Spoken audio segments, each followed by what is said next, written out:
नमस्कार। दिव्य योगासन की तरफ से मुंबई के निकट पीताम्बरा देवी यानी माता बगलामुखी मंदिर का निर्माण होने जा रहा है। आपसे सहयोग की अपेक्षा रखते हैं। अगर आप सहयोग करना चाहते हैं तो आप बैंक ट्रांसफर, पेटीएम या यूपीआई के द्वारा दान कर सकते हैं और यह दान इनकम टैक्स के आयकर धारा एटीजी के अंतर्गत टैक्स में छूट का लाभ भी ले सकते हैं। इसके बारे में अधिक जानकारी नीचे डिस्क्रिप्शन में दी गई है। इसके अलावा मुंबई के निकट वज्रेश्वरी में 2 दिन का पंचांगुली साधना शिविर संपन्न होने जा रहा है।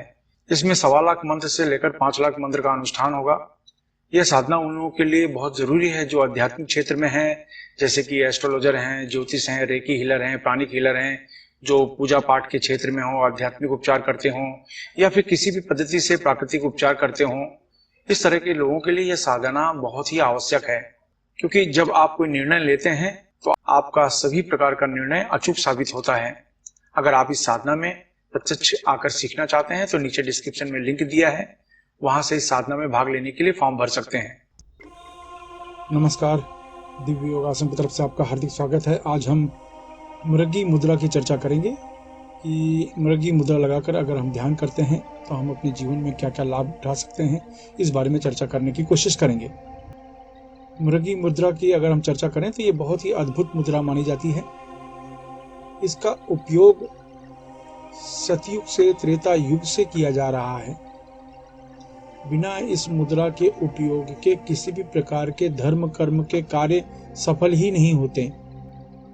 शायद जाने अनजाने आप लोग भी इस मुद्रा का उपयोग करते रहे होंगे। देखा जाए तो ये जो मृगी मुद्रा है, जब भी आप किसी देवी देवता की पूजा करते हैं, देवी देवताओं का आवाहन करते हैं, तो इस मुद्रा को लगाया जाता है। बिना इस मुद्रा के लगाए देवी देवताओं का आवाहन नहीं होता। इसके बाद आप देवी देवताओं को प्रसन्न करने के लिए जो हवन करते हैं, जो आहुति देते हैं, उसमें भी इसी मुद्रा का उपयोग किया जाता है। इस मुद्रा को लगाए बिना किसी भी देवी देवताओं को प्रसन्न नहीं किया जा सकता।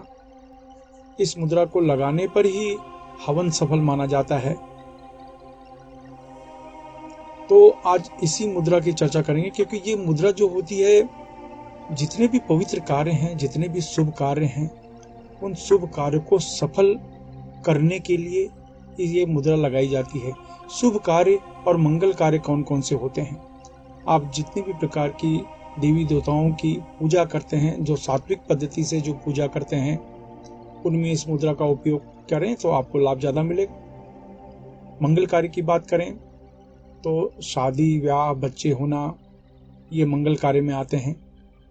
सगाई की बातचीत होना, तो जब भी ये मुद्रा का उपयोग करें, यानी इस मुद्रा का उपयोग करके आप सगाई की बातचीत करें, शादी विवाह की बातचीत करें, या लड़के वालों को देखने जाएं या लड़की वालों को देखने जाएं, तो ये मुद्रा लगाकर जाएं तो कहा जाता है कि मंगल कार्य, सभी तरह के जो मंगल कार्य होते हैं वो शुभ हो जाते हैं। तो आइए जानते हैं ये मुद्रा क्या होती है।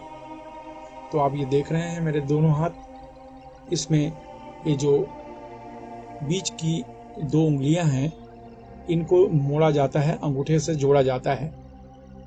ये देख लीजिए, ये दोनों उंगलियां ये ऐसे जोड़ लिया जाता है।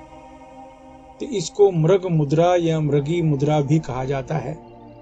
ये मुद्रा लगाने के 2-3 विधियां हैं। एक तो ये देखिए कि पहली बात तो ये मुद्रा लग गई। लोग जब साधना करते हैं तो साधना के दौरान इस तरीके से भी मुद्रा लगाते हैं, यहाँ पर हाथ रख के। दूसरा तरीका ये है कि ये मुद्रा लगाएं और इस तरीके से आप हाथ नीचे रख लें, दोनों हाथ नीचे रख लें, और उसके बाद अपने आज्ञा चक्र पर एक बार पिंच कर लें। पिंच करके आज्ञा चक्र पर ध्यान देते हुए 10 बार सामान्य प्राणायाम करें, यानी जोर से सांस खींचें, जितनी देर तक हो सके रोक कर रखें, फिर धीरे से छोड़ें। इस तरीके से 10 बार सामान्य प्राणायाम करें। बस इतना ही अभ्यास आपको करना है। ये अभ्यास में ज़्यादा से ज़्यादा 5 मिनट का समय लगता है और इससे कोई भी शुभ कार्य के लिए जा रहे हैं, कोई भी मंगल कार्य के लिए जा रहे हैं, ये मुद्रा लगाइए। 5 मिनट का समय लगेगा। याद रखिए, सामने से देखने पर इस तरह की मुद्रा दिखती है, इस साइड में देखने से इस तरह से मुद्रा लगती है। तो इस तरीके से ये मुद्रा आप लगा लें। 10 बार सामान्य प्राणायाम करें, यानी 5 मिनट इस मुद्रा का अभ्यास है। आपका अभ्यास समाप्त हो जाता है। ये अभ्यास करने के बाद किसी भी देवी देवताओं की आप पूजा कर रहे हैं, साधना कर रहे हैं, व्रत कर रहे हैं, उपवास कर रहे हैं, आप करिए। उसमें आपको लाभ मिलता है। शादी ब्याह जैसे बातों के लिए आप जा रहे हैं। हर व्यक्ति चाहता है कि शादी ब्याह से संबंधित जो बातचीत हो सफल हो, तो ये मुद्रा लगाएं अपने घर में, फिर जाएं। इस तरीके से आप देखेंगे आपको बहुत फायदा मिलेगा। अब हवन में इसी मुद्रा का उपयोग आप जाने अनजाने करते हैं, आपको पता होगा। ये देख लीजिए, मुद्रा जो देख रहे हैं ना, ये मुद्रा, आप ये मुद्रा से जो समिधा को पकड़ते हैं और स्वाहा बोलते हैं, ऐसे ये मुद्रा को आपने पकड़ा, पकड़ने के बाद आपने स्वाहा बोला। नहीं, ये मुद्रा लगाकर जितनी समिधा, जितनी हवन सामग्री आपके हाथों में आती है, इस मुद्रा से लगाया जाता है।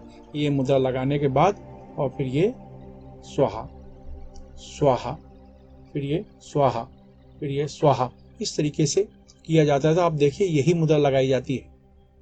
शुभ कार्यों में ये मुद्रा चलती है। अगर ये मुद्रा न लगाए तो आपका हवन सफल नहीं होगा। जो देवी देवताओं से संबंधित आप हवन कर रहे हैं, तो ये मुद्रा लगाकर ही सामग्री को डाला जाता है, स्वाहा बोलकर। तो ये मुद्रा बहुत काम की है।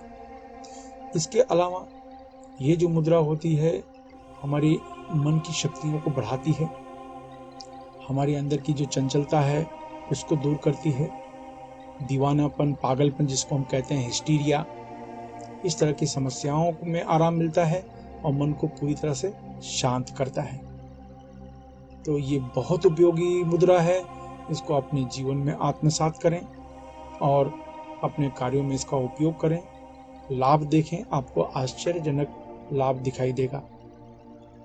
आशा है ये मुद्रा आपके जीवन में हमेशा हमेशा काम आएगी। धन्यवाद।